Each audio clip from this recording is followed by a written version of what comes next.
Tiba saatnya kita akan mendengarkan firman Tuhan. Haleluya. Saudara, siapkan hati kita. Tadi saya sudah berdoa biar kita terfokus kepada kebenaran firman Tuhan pada hari ini. Karena saya percaya kebenaran firman Tuhan itu akan memerdekakan kita. Amin. Haleluya. Saudara, judul khotbah saya pada hari ini adalah menghidupi iman di hari-hari terakhir. Saudara, hari-hari ini adalah hari-hari terakhir.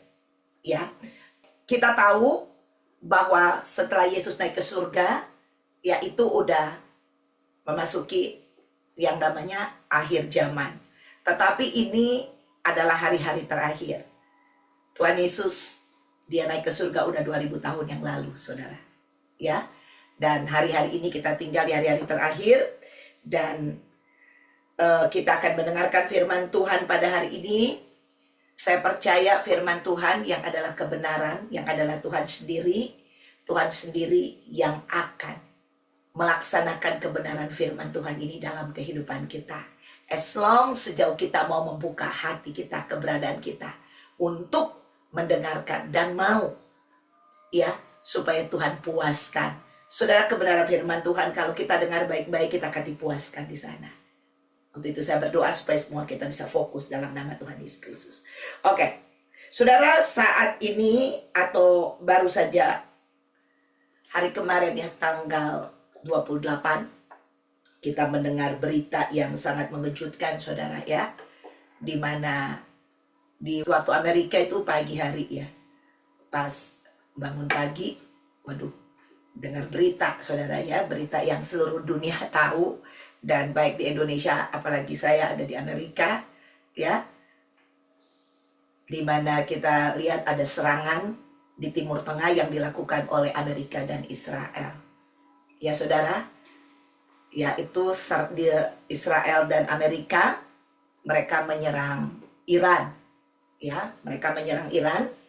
Dan terjadi, saudara, bukan saja terjadi kehancuran, tetapi terjadi pertumbuhan darah, saudara, ya.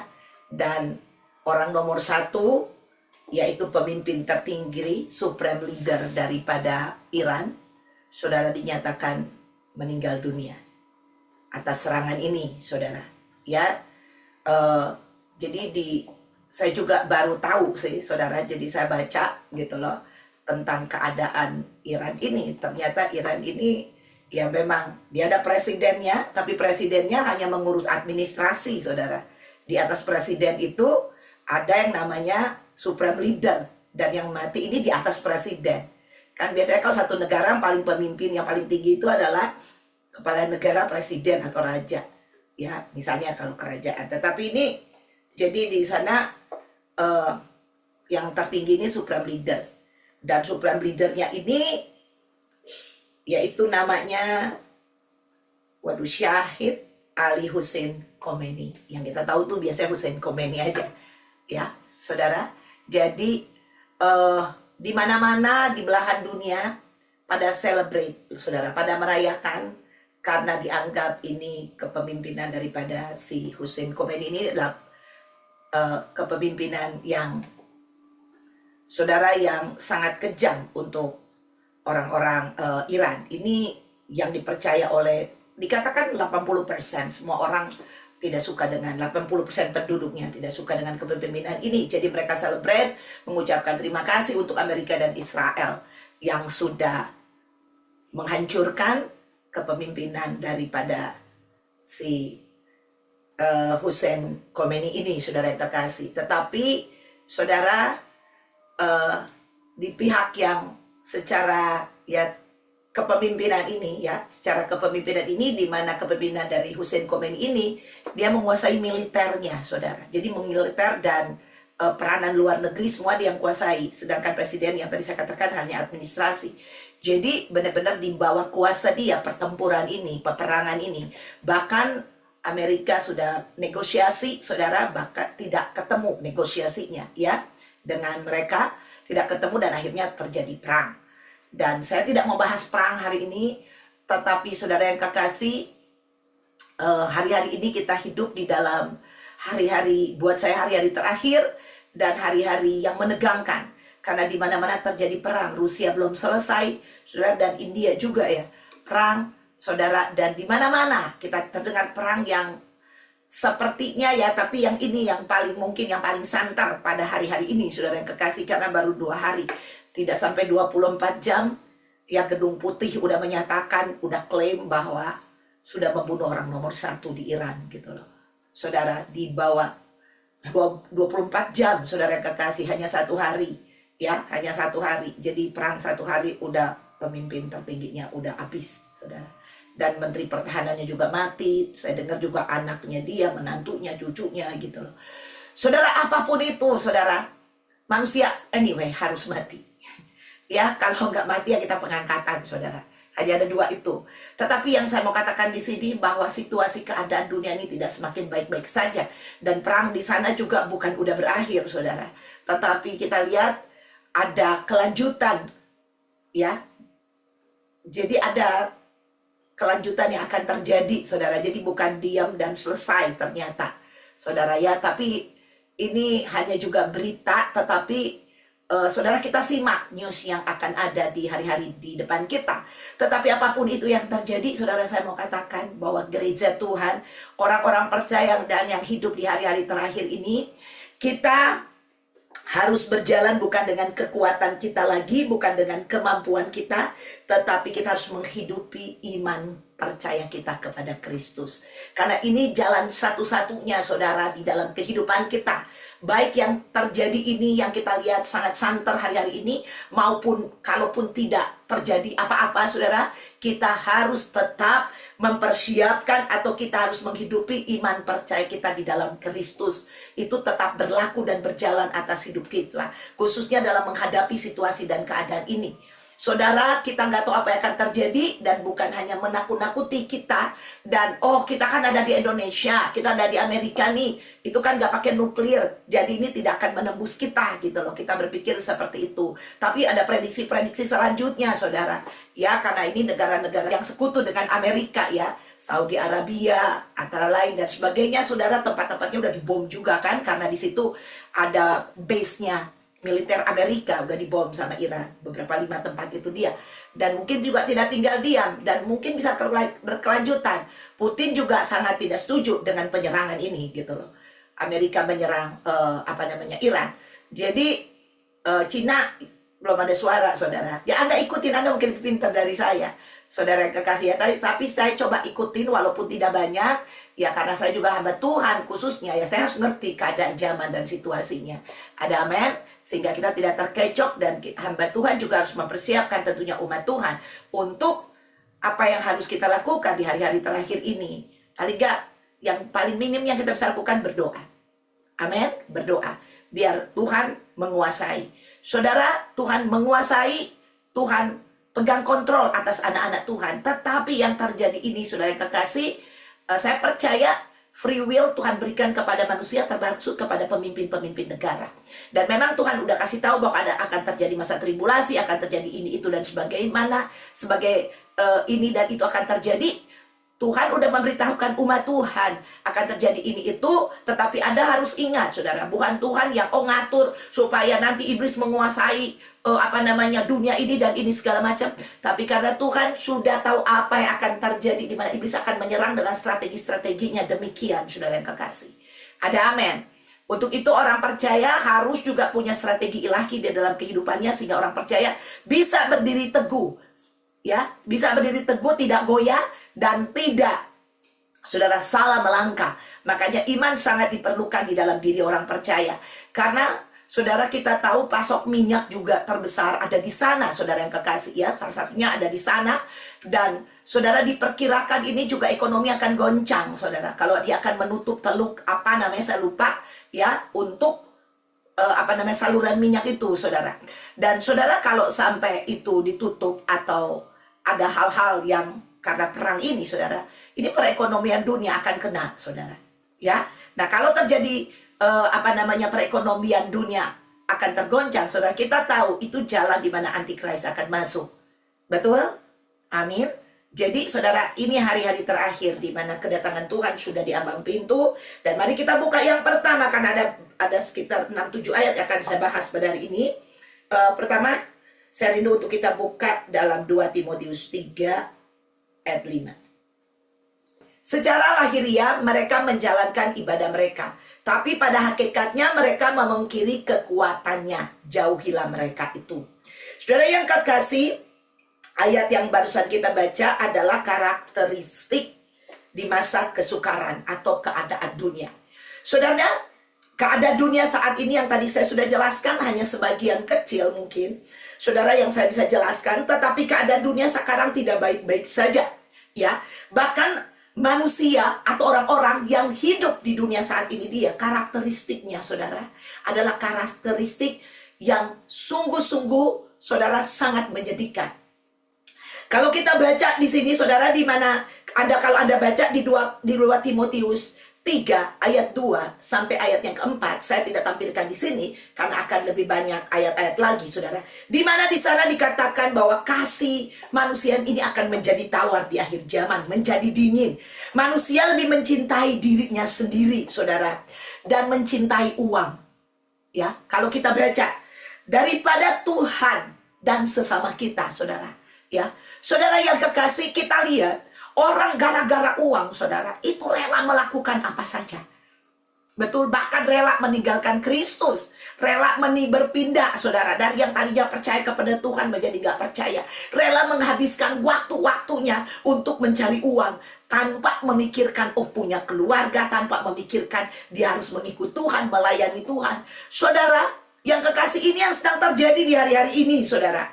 Mencintai dirinya sendiri, egois, selfish. Makanya gereja ini terus-menerus diingatkan supaya menjadi gereja yang menjadi perpanjangan tangan Tuhan. Ada amin. Gereja yang memperhatikan orang-orang yang ada di sekitar kita.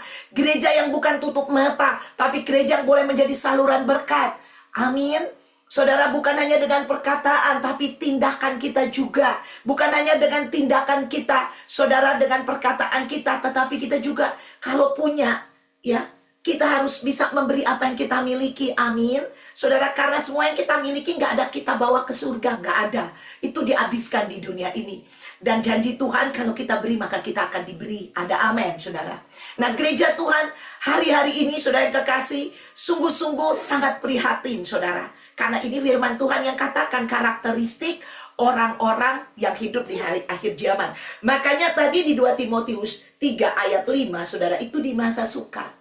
Hakikatnya mereka datang beribadah kepada Tuhan, tetapi sesungguhnya mereka memungkiri. Artinya mereka datang beribadah seperti kita pada hari Minggu ini. Kita datang beribadah, tetapi kita tidak menjadi pelaku kebenaran firman Tuhan. Kelihatannya kita beribadah, kelihatannya kita datang ke gereja, kelihatannya kita memuji, kelihatannya kita berdoa, kelihatannya kita menyembah Tuhan, tetapi hati kita menjauh dari kebenaran firman Tuhan. Artinya kita hanya menjadi pendengar, tetapi kita tidak menjadi pelaku firman Allah. Makanya firman Tuhan berkata, dari buahnya lah engkau dikenal. Amin. Saudara yang kekasih, ini yang terjadi. Karakteristik ini yang terjadi di hari-hari terakhir ini, saudara.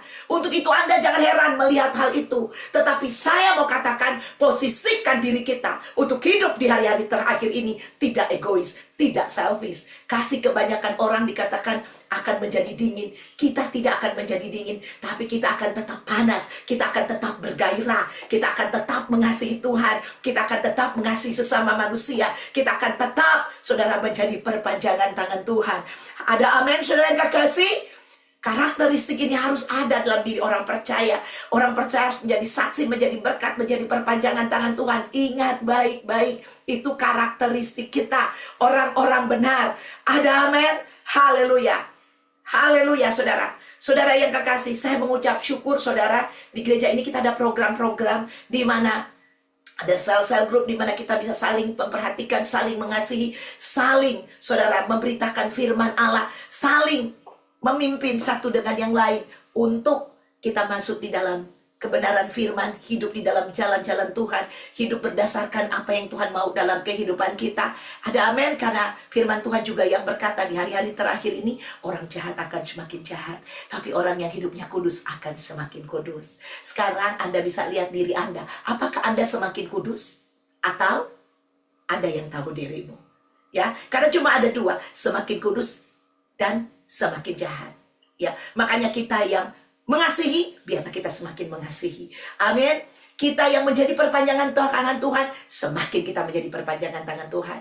Tapi orang yang pelit akan semakin pelit, saudara. Pokoknya kalau Anda berbuat jahat, akan semakin jahat. Tapi kalau Anda berbuat kebenaran, akan semakin benar. Ada amin? Haleluya. Hanya itu, saudara. Untuk itu mari kita mau introspeksi diri kita. Saudara, yang berikutnya, kita akan lihat, itu nomor pertama karakteristik. Yang kedua, saudara, di mana moralitas itu menjadi merosot, ya. Ketidaktaatan terjadi di mana-mana. Anak-anak Tuhan khususnya, kesucian, bahkan fitnah merajalela di mana-mana. Betul, saudara yang kekasih? Ya, orang nggak buat ini, diceritain buat ini. Orang gereja yang nggak buat ini, diceritain ini. Ya, pokoknya fitnah, saudara. Fitnah itu adalah yang tidak dilakukan, itu kita ceritakan. Yang tidak terjadi, kita buat itu terjadi. Nah, saudara yang kekasih, fitnah ada di mana-mana. Hati-hati, saudara. Gosip itu bisa awal dari fitnah. Ada amin? Ya, hati-hati. Makanya Tuhan bilang, jangan berdiri di dalam kumpulan pencemooh. Jangan duduk di dalam kumpulan pencemooh. Jangan berdiri di jalan orang berdosa. Ada amin? Ya, saudara, hari-hari ini terjadi. Ya, kita lihat, saudara yang kekasih, bahwa ini semua yang terjadi di hari-hari terakhir, saudara. Ya, udah nggak ada moral, udah nggak ada malu-malunya lagi, udah nggak ada takut-takutnya lagi, saudara yang kekasih. Saudara yang kekasih, dunia ini sedang lenyap dengan segala kemegahannya. Tapi orang yang bertahan sampai akhir, nanti ada firman Tuhannya. Amin, haleluya. Ya, orang-orang inilah yang bertahan nanti sampai akhir. Karena rupa-rupanya kalau dibilang orang yang bertahan sampai akhir akan diselamatkan, rupa-rupanya ada yang tidak bertahan sampai akhir. Ya, kalau ayat ini berkata demikian, ya, orang-orang yang bertahan sampai akhir. Berarti ada yang tidak bertahan. Nah, yang bertahan ini adalah orang-orang yang akan selamat. Yang tidak bertahan, ini berbicara tentang orang-orang yang sudah ada di dalam Tuhan, tetapi mereka tidak bertahan. Ya, makanya mari saudara kekasih, kita hidup moral kita. Ya, mari saudara, bukan hanya tubuh ini, tapi moral kita yang ada di dalam kita benar-benar menjadi moral yang berjalan di dalam kebenaran Kristus. Haleluya. Saudara yang kekasih, yang berikutnya kita lihat tanda-tanda kedatangan Tuhan atau keadaan alam. Ya, dan kita lihat, saudara, bangsa-bangsa sedang terjadi apa hari-hari ini. Kita lihat Matius dulu, kita buka Matius 24 ayat 6 sampai 7. Pertama kita akan lihat di sini tentang bencana dan konflik. Ya, kamu akan mendengar deru perang. Nah, saudara, tadi baru saya memulai dengan perang atau kabar-kabar tentang perang. Namun berawas-awaslah, jangan kamu gelisah, sebab semuanya itu harus terjadi, tapi itu belum kesudahannya. Sebab bangsa akan bangkit melawan bangsa. Nah, ini ada perang, tapi ini bangsa. Jadi perang-perang yang kecil, tapi ini bangsa dengan bangsa akan, itu belum kesudahannya. Nah, itu udah banyak terjadi. Ada perang, saudara, intern ya. Nah, ini eksternal, sebab bangsa akan bangkit melawan bangsa, kerajaan melawan kerajaan. Akan ada kelaparan dan gempa bumi di berbagai macam tempat. Udah terjadi belum itu, saudara? Ya, ayat 6 dikatakan ini belum kesudahannya, tetapi ayat 7 setelah itu akan terjadi yang lebih besar lagi. Dan ini ayat 7 ini, saudara. Jadi inilah bencana dan konflik, ya. Saudara, gempa ada di mana-mana, kelaparan dan perang, saudara, itu awal. Ya, dan sekarang ini kita lihat bangsa dengan bangsa. Saudara, dan beberapa tahun yang lalu kita lihat Rusia sampai sekarang belum selesai-selesai. Betul? Dan sekarang udah bangsa dengan bangsa, ya. Dan sekarang kita lihat di Timur Tengah, ya, 3 negara sekali perang, saudara. Ya, dan mungkin akan diikuti oleh sekutu-sekutu yang lain, ya, dan akan diikuti yang lain, saudara yang kekasih. Saudara, we never know. Amin, tapi ini firman Tuhan sudah kasih tahu. Karena Allah Maha tahu. Dia tahu apa yang akan terjadi di hari-hari terakhir. Untuk itu dia memperingati umat Allah. Dia memperingati anak-anak Tuhan. Bahwa lihat tanda-tanda zaman ini. Itulah sebabnya saya katakan, hari-hari ini kita hidup di hari-hari terakhir. Haleluya. Saudara yang kekasih, Bencana telah terjadi di mana-mana dan kita lihat perang sudah ada di depan mata kita. Ya, satu langkah lagi kalau nanti intervensi yang namanya yang punya nuklir ini, bisa terjadi perang nuklir di depan, saudara. We never know, saudara yang kekasih. Ya, kita nggak pernah tahu. Tetapi banyak prediksi yang coba orang-orang, ya, kalau kita lihat di YouTube ada bisa lihat tuh prediksi-prediksi dan yang coba dibicarakan ya dari televisi ini, televisi itu, yang memprediksi apa is gonna happen gitu di dunia ini. Tetapi saudara yang kekasih, apapun itu akan terjadi, tetap anak-anak Tuhan, kita punya Bapak yang setia. Bapak yang tidak pernah meninggalkan kita, yang selalu ada bersama dengan kita. Bapak yang tidak membiarkan kita piatu. Dia ada bersama-sama dengan kita. Firman Tuhan berkata, Allahku akan memenuhi segala keperluanmu menurut kekayaan dan kemuliaan dalam Kristus Yesus Tuhan. Ada amin? Ya, kita punya Bapak yang dahsyat, yang luar biasa. Nah, saudara, akan terjadi juga penginjilan secara global. Injil kerajaan akan diberitakan di seluruh dunia sebagai kesaksian bagi semua bangsa. Nah, kita buka ayatnya di Matius 24 ayat 14. Nah, ini saudara akan terjadi di hari-hari terakhir ini. Dan Injil kerajaan ini akan diberitakan di seluruh dunia menjadi kesaksian bagi semua bangsa, sesudah itu barulah tiba kesudahannya. Saudara yang kekasih, berbicara tentang Injil kerajaan Allah dan baru tibalah kesudahannya. Ini berbicara hari atau hari-hari terakhir, termasuk hari ini. Tetapi di masa tribulasi nanti, di 3,5 tahun, ya, di masa pemerintahan Antikris, itulah puncaknya, saudara. Semua akan tahu setelah rapture. Jadi pada waktu orang Kristen nanti berangkat, akan terjadi, saudara, keributan di dunia ini. Betul? Ya, terjadi satu kehebohan di dunia ini. Bahwa ini orang-orang percaya telah hilang. Kemana mereka telah pergi? Ya, dan mereka tahu bahwa, oh, di firman Tuhan pernah berkata tentang rapture. Betul, saudara? Nah, disitulah Injil diberitakan ke seluruh dunia. Ada amin? Dan kesudahannya Tuhan akan datang. Tapi gereja Tuhan berangkat dulu. Jadi kita sudah hidup di hari-hari terakhir. Ada amin? Saudara, ada paham? Ya, orang lagi pikirin kan, Injil belum ada nih. Ada sekian suku yang belum terjadi nih. Ada sekian ribuan suku. Bahkan ada yang bilang miliaran orang. Belum diberitakan. Tetapi puncaknya nanti di masa Antikris. Ya, waktu gereja rapture dan pemerintahan Antikris terjadi di muka bumi ini. Tapi orang percaya kita akan rapture bersama-sama dengan Tuhan. Haleluya. Untuk itu kalau kita dikasih kesempatan hari ini untuk nginjil, inilah waktunya untuk kita nginjil. Karena orang percaya, orang yang percaya kepada Tuhan, jiwa evangelismnya ada. Ini orang yang percaya, kecuali orang yang gak percaya. Kalau orang yang gak percaya itu bukan murid Tuhan. Orang yang nggak percaya tidak punya jiwa evangelism di sini. Tapi orang yang percaya punya jiwa penginjil ada di sini. Orang percaya, makanya dia katakan kepada murid-muridnya, pergi jadikan segala bangsa muridku. Ada amin? Haleluya. Ya, dia berkata-kata kepada murid, bukan kepada pengikut. Banyak pengikut yang tadi saya katakan di akhir zaman ini, banyak orang ke gereja secara lahiriah mereka datang beribadah, tapi sungguhnya mereka memungkiri kekuatan ibadah itu. Artinya mereka hanya orang-orang yang beragama, tetapi bukan pengikut Kristus sesungguhnya. Haleluya. Karena kalau orang-orang sebagai murid, di sini pasti ada jiwa evangelismnya. Ya, pasti ada jiwa penginjilannya. Ya, bukan hanya cuma didorong-dorong, disuruh-suruh, saudara. Itu pasti akan berkobar di dalam sini. Dan orang percaya kita nggak punya waktu yang banyak. Mari, saudara, gereja Tuhan, saya ingatkan kita, ladang sudah menguning. Penuai sedikit dikatakan. Tuhan udah tahu bahwa penuainya sedikit, saudara.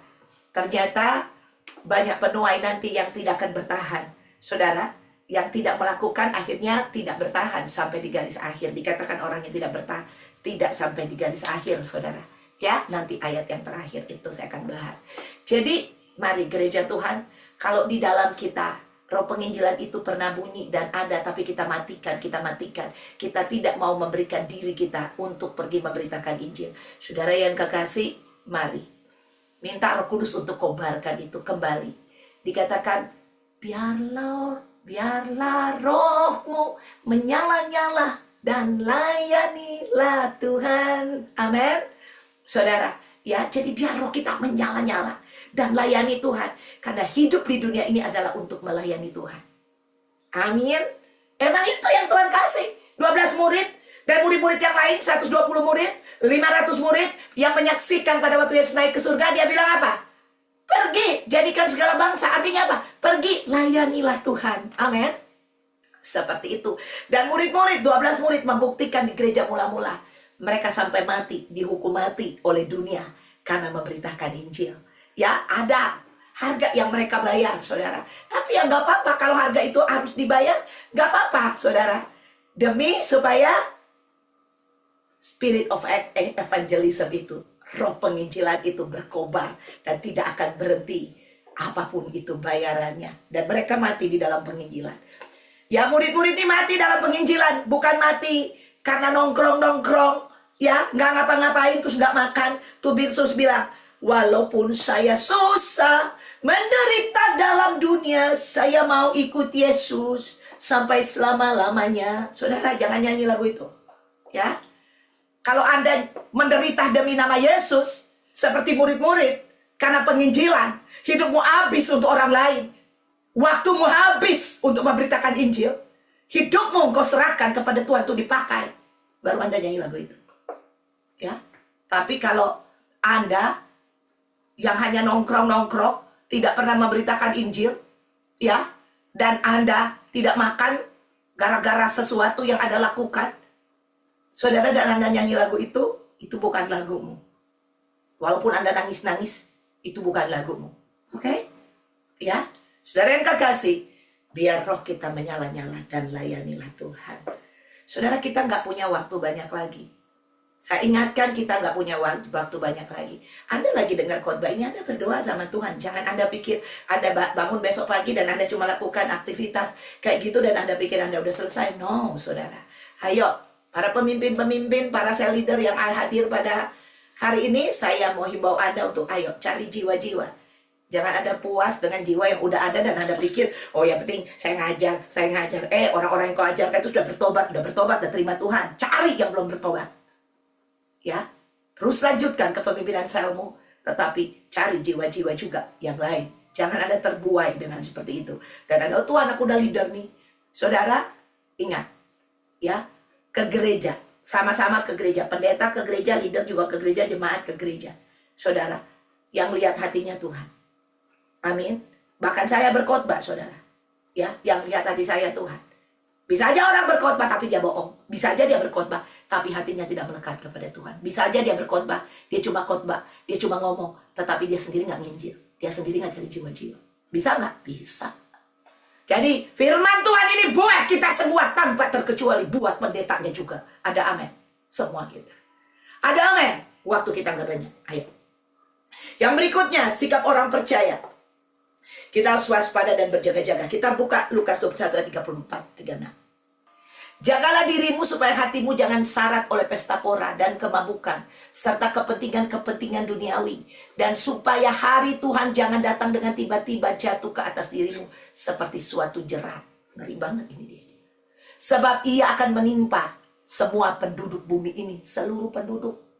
Berjaga-jagalah senantiasa sambil berdoa, supaya kamu beroleh kekuatan untuk luput dari semua yang akan terjadi itu.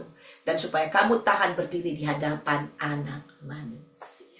Saudara, kita disuruh supaya kita tetap bertahan. Ada amin? Kita disuruh supaya waspada, berjaga-jaga. Tidak terlena oleh gaya hidup duniawi. Saudara, hati-hati gaya hidup duniawi, saudara. Ya, itu menarik kita. Ya, tanpa kita sadar. Kita ikut trading. Ya, trading dunia ini nih. Gayanya begini, kita ikutin gayanya. Ya. Modelnya begini, kita ikutin modelnya, saudara. Ya, dan habis di model. Habis di model. Banyak orang percaya, saudara, kalau pergi kemana-mana, jalan-jalan, liburan, hangout, makan-makan jagonya. Tapi kalau datang ke rumah Tuhan, susahnya minta ampun. Datang ibadah, di hari-hari terakhir firman Tuhan katakan, bahwa hendaklah pertemuan-pertemuan ibadah itu harus lebih sering. Tapi banyak orang, saudara, nggak mau, lebih pilih tidur. Lebih pilih jalan-jalan, hang out. Coba kalau bilang mau hang out, apalagi kalau ada yang traktir, doyan sekali, saudara langsung pergi, langsung jalan. Ya, hati-hati itu pesta pora, saudara yang kekasih. Ya, itu tanpa kita sadar, itu the spirit itu of pesta pora. Ya, itu udah melekat di kita. Saudara, saya dan Pastor Doni ini lagi diet. Bukan diet, diet sama makanan-makanan yang berlemak. Ya, jadi kita udah 3 minggu ini, ya kita, jadi kalaupun makan misalnya ayam, itu kulitnya kita lepas, dan kita kurangi garam. Kita nggak mau makan yang ada gula. Garam kita kurangi benar-benar, jadi agak tawar, seperti itu dia. Dan saudara, saya tidak ekspektasi, waduh, berat saya langsung turun 7 pound, 3 kilo itu. Makanya nih baju yang udah nggak muat nih jadi muat lagi, saudara. Saya lihat, waduh, ini 3 minggu kayak gini kalau gue terusin, mau berapa ini ya? Waduh, nggak mau juga terlalu kurus. Kemarin timbangnya udah turun 3 kilo nih. Sudah 3 minggu 3 kilo. Siapa yang mau turun berat badan? Telepon saya. Saudara yang kekasih, ya, ini pada senyum-senyum yang mau turun berat badan. Ya, ini saya serius. Saudara, ternyata pada waktu kita mau dan terjadi itu tanpa disuruh, itu berat badan tuh langsung turun. Seperti itu. Ya, jadi ringan gitu loh. Jadi ringan badan itu dia. Saudara yang kekasih, saya mau kasih tahu sama kita. Kalau kita mau, kita fokus. Tidak ada yang tidak bisa. Semua bisa. All things are possible. Bagi Tuhan tidak ada yang tidak mungkin. Saudara, kalau kita mau hidup di dalam kebenaran Allah, kita mau supaya kita berjalan sesuai dengan apa yang Allah mau kehendaki, dan kita pergi kepada tujuan Allah, tidak ada yang tidak mungkin kalau kita mau. Tuhan mencari orang-orang yang mau, orang-orang yang available, bukan orang-orang yang mampu. Bukan. Kalau kemampuan itu dari Allah, karena the year of God's power, ada God's power di dalam kehidupan kita yang akan membuat apa yang kita inginkan terjadi. Kalau kita mau ikut Tuhan, roh kita menyala-nyala, itu bisa terjadi kalau kita mau. Karena Tuhan yang akan membuat api itu menyala dalam hidup kita. Pertanyaannya, Anda mau atau tidak? Anda mau nggak nginjil? Nah, itu kan pertanyaannya, saudara. Karena banyak orang yang tidak mau nginjil. Banyak orang amen-amen kayak gini, belum tentu nginjil. Belum tentu. Karena penginjilan ini saya udah ngomong berkali-kali. Tapi kenyataannya Anda tahu sendiri. Kita tahu masing-masing kita. Oke. Yang berikutnya, yang bertahan. Nah, ini dia. Iman ini harus dipertaruhkan di sana. Bertahan dalam iman. Kita buka di Matius 24 ayat 13. Tetapi orang yang bertahan sampai pada kesudahannya akan selamat. Nah, saudara. Ini dia, orang yang bertahan sampai kesudahannya akan selamat. Berarti ada yang tidak selamat. Nah, cara bertahannya gimana?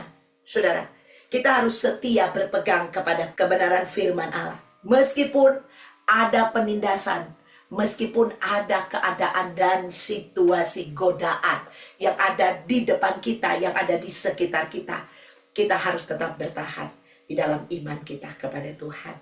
Ada amin. Saudara, tidak ada lain.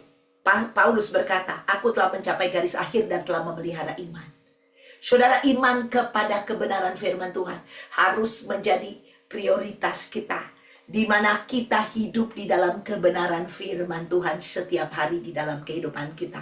Itulah yang akan memprotek, itulah yang akan melindungi kita dari hari-hari yang jahat ini. Karena kalau kita tidak tinggal di dalam kebenaran, kita out of righteousness, kita di luar kebenaran, si iblis dengan suka-sukanya bisa melakukan apapun yang dia mau dalam kehidupan kita. Iblis datang untuk mencuri, membunuh, dan membinasakan. 3 hal ini jelas firman Allah katakan. Mencuri, membunuh, membinasakan. Hati-hati saudara, ini bisa terjadi. Makanya ada orang-orang percaya yang tidak bertahan sampai di garis akhir. Karena orang-orang ini tidak beriman kepada kebenaran firman. Orang yang beriman kepada kebenaran firman, artinya orang-orang yang percaya kepada kebenaran firman, orang-orang ini akan hidup di dalam kebenaran firman setiap hari dalam kehidupannya. Namanya orang beriman, Orang percaya itu hidup oleh iman, berjalan dengan iman, meraih masa depannya dengan iman. Ada amin? Semuanya tentang iman kepada kebenaran firman, kepada Kristus. Kalau kita katakan iman kepada Kristus adalah iman kepada kebenaran firman Allah. Karena firman Allah ini adalah Tuhan sendiri. Amin. Firman itu telah menjadi manusia dan diam di tengah-tengah kita. Siapa dia? Yaitu Yesus Kristus. Amin. Jadi iman kepada Kristus adalah iman kepada kebenaran firman Tuhan. Nah, saudara yang kekasih, kita perlu petunjuk di dalam kebenaran firman ini. Kita perlu bersekutu dengan kebenaran firman. Kita menyediakan waktu-waktu bersekutu sehingga kita bisa meditasi kebenaran firman Tuhan ini day and night. Dikatakan yang merenungkan firman ini siang dan malam, dia akan seperti pohon yang ditanam di tepi aliran air yang menghasilkan buah pada musimnya. Daunnya tidak layu, apapun yang dia lakukan berhasil. Tetapi harus ada firman, ada kebenaran, hidup di dalam kebenaran. Itulah sebabnya perlu kita punya waktu-waktu di hadirat Tuhan untuk merenungkan firman Tuhan, sehingga kita bisa meditasi. Gak mungkin Anda mau meditasi kebenaran firman kalau gak ada firman. Firman Tuhan itu dibilang selalu baru setiap pagi, ya. Jadi bukan Anda udah baca minggu lalu dan Anda pikir udah selesai. Saya udah dengar khotbah nih hari Minggu ini, udah selesai, 1 minggu saya beres, ya. Seperti itu. Saudara, selalu baru setiap pagi, selalu baru setiap hari. Ada amin. Saudara, kalau berbicara roti, kita lihat pada waktu bangsa Israel di Mesir, dia keluar dari Mesir menuju tanah Kanaan. Mereka diberikan mana, diberikan roti setiap hari dan gak boleh simpan sampai besok. Itu mana akan tidak bisa dimakan lagi, jadi racun, saudara. Betul? Kalau dia makan next day-nya. Nah, firman Tuhan ini berbicara, kita harus makan itu setiap hari. Ya, jangan ada double portion. Aku mau kenyang banget hari ini, biar besok gak usah makan. Gak begitu, saudara. Ya, tidak begitu. Firman Tuhan tidak seperti itu. Tapi firman Tuhan Anda mau double, mau triple hari ini, besok selalu baru setiap hari. Ada amin. Haleluya. Nah, ini harus ada. Kalau tidak ada persediaan di sana, saudara, Anda tidak makan setiap hari. Anda tidak tinggal di dalam kebenaran. Saudara, Anda out. Anda di luar kebenaran. Nah, itu saya bilang iblis datang untuk curi, bunuh, dan binasa. Hati-hati, saudara. Kalau Anda saat ini udah tingkat mana? Aduh, gue udah tingkat dicuri nih. Gue udah tingkat dibunuh nih. Gue udah tingkat mau dibinasakan nih. Ya, gue udah sampai lupa. Udah gak pernah doa sekian lama. Doa pun cuma asal doa. Ya, doa. Anda harus tahu doa yang bagaimana. Baca firman yang bagaimana. Bukan baca asal-asalan dan Anda pikir 10 menit Anda udah baca, setelah Anda baca Anda lupa. Habis Anda berdoa, Anda lupa apa yang Anda doakan. Terus Anda klaim dan Anda sudah membaca kebenaran firman Tuhan. Makanya firman Tuhan itu tidak menjadi roti. Roti itu untuk mengenyangkan, memberikan kita kekuatan. Ya, banyak orang habis baca firman Tuhan, giliran ada tantangan kita kalah. Gak ada kekuatan di kita, karena apa? Asal baca. Ya, tidak menjadi roti hidup yang memberi kehidupan buat kita, kekuatan. Ada amin? Sehingga pada waktu ada tantangan, kita kuat di dalam kekuatan kuasa Tuhan. Karena kita ada di dalam kebenaran firman. Kita bisa melawan musuh-musuh itu. Karena kita kuat. Aku kuat di dalam kekuatan kuasa Tuhan. Aku kuat di dalam kekuatan kebenaran firman Allah. Ada amin. Sehingga kita bisa menghancurkan musuh-musuh kita. Tetapi, waduh, apa-apa, aduh lemah. Apa-apa gini, apa-apa ketakutan. Apa-apa ini, apa-apa nangis, apa-apa ini. Kenapa? Firman tidak menjadi daging yang memberikan kekuatan kepada kita. Ada amin. Bukan roti hidup. Tidak menghidupkan kita. Karena asal-asal yang penting udah baca. Apalagi mau pergi lembur. Aduh, mau dapat double, mau dapat triple, mau dapat berapa. Cepat-cepat pergi. Tapi kalau ke Tuhan susah sekali datang diikut-ikut. Diinget-ingetin semua. Di Amerika ini dia, saudara, orang kerja. Kalau ya yang belum tahu ya, kalau lembur itu dia, itu dibayar 1,5. Dan kalau lembur yang kayak gimana gitu, hari Minggu kerja atau apalah, dibayar 2 kali. Orang berlomba-lomba untuk itu. Saudara, waduh lah, lumayan 2 kali. Kalau dibayar $30 1 jam, dapat $60. Waduh, aku mau nih pergi lembur. Tapi kalau mau datang ke Tuhan, disuruh-suruh dulu. Hati-hati! Anda sedang terhilang. Kembali kepada kebenaran. Ada amin. Haleluya. Yang berikutnya, saudara. Ini ayat yang terakhir. Kita harus mengerjakan amanat agung Tuhan. Aktifkan, memberitakan Injil dan melayani Tuhan. Tadi saya sudah katakan, tapi ini saya akan pergi dan saya akan tutup. Matius 28 ayat 19-20. Karena itu pergilah, jadikanlah semua bangsa muridku dan baptislah mereka dalam nama Bapa dan Anak dan Roh Kudus. Dan ajarlah mereka melakukan segala sesuatu yang telah kuperintahkan kepadamu. Dan ketahuilah aku menyertai kamu senantiasa sampai kepada akhir zaman. Tunggu. Sudah lihat, disuruh pergi, jadikan semua bangsa muridku. Berarti kita harus nginjil. Kita harus memberitakan. Dan menjadikan semua bangsa muridku. Jadi tidak ada kata tidak. Baru diajarkan mereka. Amin. Ya, bukan kita ngajar terus. Tapi jiwanya nggak ada. Ya, seperti itu. Segala sesuatu telah kuperintahkan kepadamu dan ketahuilah. Baru dia bilang ketahuilah. Aku menyertai kamu senantiasa sampai kepada akhir zaman. Amin. Saudara, penginjilan ini mutlak buat orang percaya. Haleluya. Dan dikatakan aku menyertaimu sampai pada akhir zaman. Ada Allah yang menyertai kita. Dan kita akan melihat penyertaan Dia pada waktu kita menjadikan hidup kita ini sebagai penginjil. Di situ kita akan melihat penyertaan Tuhan dalam hidup kita. Tapi kalau hidup kita bukan sebagai seorang evangelis, bukan sebagai seorang evangelis, saudara, sebagai penginjil, pemberita Injil. Penginjil ini pemberita Injil. Semua 12 murid ini tidak dibagi-bagi kelompoknya. Oh, 120 murid, 12 murid. Yang 3 nggak usah jadi penginjil.